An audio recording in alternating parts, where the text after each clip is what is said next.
Hello and welcome to the second part of swap nodes and algo in square brackets.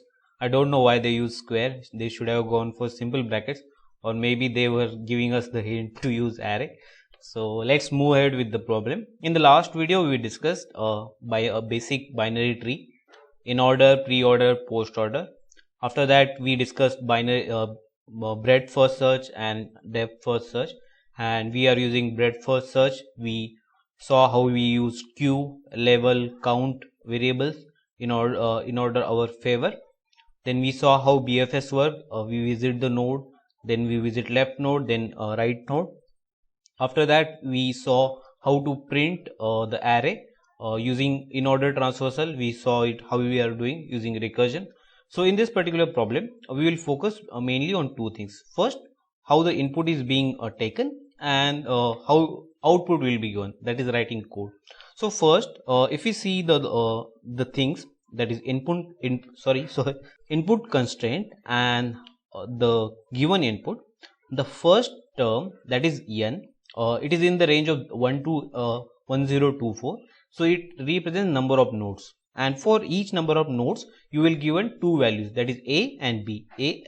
So it will be given three number of times. So you can use a for loop and take this value using one based index, so 1 2 3 and so on. After that what we will do is we will push this particular left value to the left array and push the right values or the b's to the right hand side or the right array. After that, this is the test case. We will check how many test cases are, and for that we use a while or for, whichever we like. And these last two terms are k, and k is a level for which, or for multiples of k, we have to do the swapping. So let's start writing code for this particular problem. So I have written the basic boilerplate or template, you can say. So how code will go is, first we will look for the initialization and input.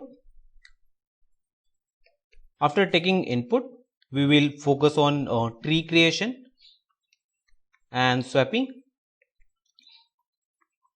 or let's call it tree creation or swapping. We can combine both this thing in one function only.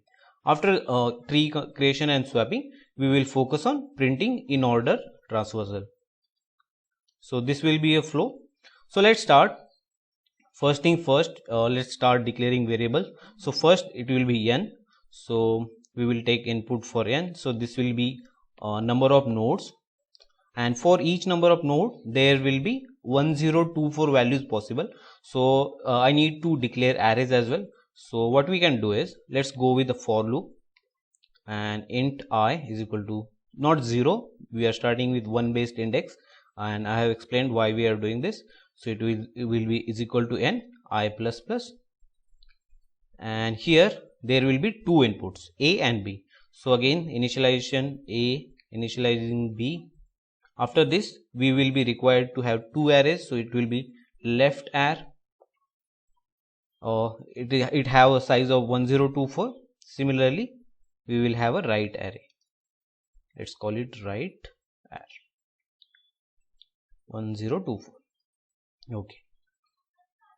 Now the input will be taken. So input will be C in A, C in B, and we will push back these values into left array's ith index and right array's ith index. So left array I will hold the value of A. Similarly, right array of I will hold the value of B. Okay. Till now we have taken the input for the nodes. After this we will take the input for test case and then k value. So let's again declare the variables. It will be t and k for test case, and for the k for the level. So let's go ahead and take the input. So this will be c in t, and for each test case we want to do certain operations. So okay. Now we can use a while or for, whichever you like. So I'm going with the while. So in this while loop, first we will take the input, that is k, for which multiple of k we have to do the sorting operation, not sorting, swapping, sorry. Okay. So we got the k value. After getting the k value, we are done with input and initialization. Now we will focus on tree creation and swapping. So let me copy this part, or I can copy both the parts. So this will be done in a while loop. Okay, and one more thing, rather than doing the whole code writing in the while, what we can do is we can declare a function. So let's call it swapping. So it will have two values. First it will be root it will be 1, and second value will be k. So we know the root is 1 by default, and we will pass the value of k from here. So we will call this function and we'll do the operation there. So let's move ahead to the swapping function. So let me declare it here, define it here, sorry. So it will be void, we will not be returning anything. So let's start swapping. First value will be root, second value will be k. Now in this function there are certain things which we need to look for. First, q, as we discussed in the last part. Then we are using, after q we are using level variable to check level, to check current level we can say, and a count which will give us the number of count in particular level, count of nodes on a level. Okay, so let's start. First we will declare the variables. So let's start with q. So I'm using STL_Q. So you can implement your own queue as well, but it's quite tiresome. So I'm using default queue which we have using STL. So after getting q, I have to push the first value. We saw in the last part that we will visit the node, we will take out the value. We used p there. So what I can do is, first let me push the values. So first I'll push the value q dot push, and the value will be pushed of root first. Okay, after this we will again will require a variable. Let's call it int level. So this will be 0 at first, and I think I have made a small mistake in the explanation. I'm not quite sure. I have taken level twice there, so please be rest assured, because here you can see the whole code and there I wrote a pseudo code, so that is possible. So let's start now. For after getting the level, what we'll do is, we now know that our queue is not empty, right? We have pushed one root, so we'll take a while function, and while, let me call it q, while not equal to q dot empty, we will do our operation. Okay, and now what we will do, first we will increase our level, we will move ahead in the level. After so let me draw it pictorially. Let's consider this was the first level. This is left child, right child. Let's consider this left child again have two childs. So this particular count will give us the how many number of nodes we have in current level. So you can see that in this particular level we have two nodes. Okay, so this will be given by count, and what we want to do is, for each count we want to iterate again to check if that particular node has left child or right child. Similarly, that number of times. So if it was not a binary tree, and let's suppose we have a third tree, so we need to check 3 number of times, right? So that can be achieved programmatically using a count function. So what we will do, we will simply use while count minus minus. Okay, one more thing, before doing count minus minus, we haven't initialized it. So let's go ahead and do this. So it will be basic int count, and we know it is a number of elements in the current queue. So this can be given by q dot size, a basic STL function. Okay, we used while count is minus minus. Now in this loop we have to do two things. First, visit the node. Because we are using BFS, we will visit the node, then we will go to the left child, we will check if it's not null. If it is not null, we will push the value. After visiting left child, we will visit right child, and after visiting right child or somewhere in between, we will do the swapping. Okay, so let's start. First, as we saw in the explanation, we will take variable, let's call it p. So this will hold the value of q dot front, and we know the queue is first in first out data structure, so the front will always hold the last value which was entered. So after getting this particular value, we will pop out the particular element because we don't want it further. And if this was a problem or basic problem where we need to find a level order transversal and print the output, we would have written the print statement here. However, this is not a level order transversal problem and it's more of swapping, so we won't do that. So after popping out the element, what we will do is we'll check if the left element or the left array which is at P is not null or null. So this can be checked using not null, and for in this case null case is given by -1. So if this is the case, what we want to do is we want to push the value into Q, and which value? This whole, which is not null.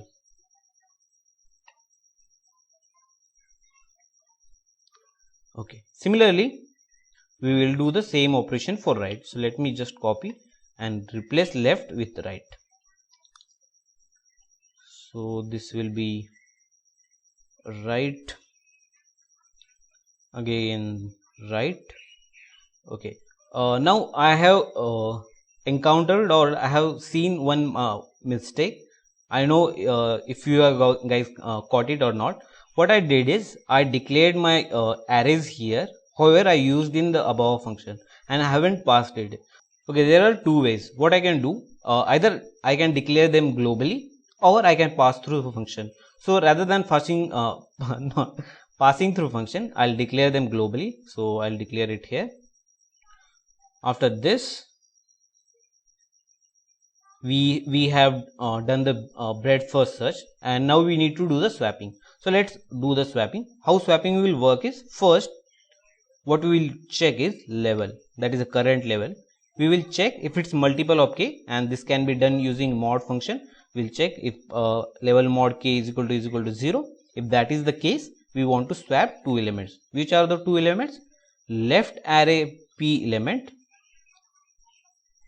and similarly right array p element. So this will be right array p. So I hope you guys got the whole logic, because we almost done. We just need to print the in order state now. So let me know if you have any slightest doubt in the comment section. I'll be happy to clear that. So as of now, we are done with the swapping. After this, we have to print the in order. And in the explanation part, I had told I have written the code there, so you might have the idea about this. We use recursion there. So for in order, what we will do is, in order will be always passed on root. So the first or the default root is 1. Okay. So let's call the in order function now. So again, in order function will be again void. We don't want to return anything. So let me make some space. Void in order. And in this function we will take the root and we will call this recursively 2 number of times, that is for left and then right. But before writing any recursive function, we know that we write base condition. So the base condition would be, for this particular condition, if root is equal to -1, if this is the case, we simply want to return this value, or return, like not return anything. After this, writing base condition, let's focus. We will call in order recursively on left array p, or root in this case, sorry. After this, we will print the value cout left, not left, we will print the root, and after this we will again call recursively on in order on the right array. So this will be right array root. So this is in let me, I think, okay. If this particular problem was for pre-order, what would have we done is, we would have printed the value first and then called the in order and post in order on left and the in order on right. If this was a post order, we would have done the two in order first, that's left and right, and then would have printed the value. So we are done. So I think this code is good. So let's check if there is any issue. If there is an issue, we'll surely improvise on that part. Compilation error q.pop And I think one more issue is the formatting. I haven't done the formatting, so let's go ahead and do this. So q.pop, so we have to give the spacing after each root, so let's again go ahead and do that. And after each test case, we again want to print the next result on the next line. So this will basically see out end else statement.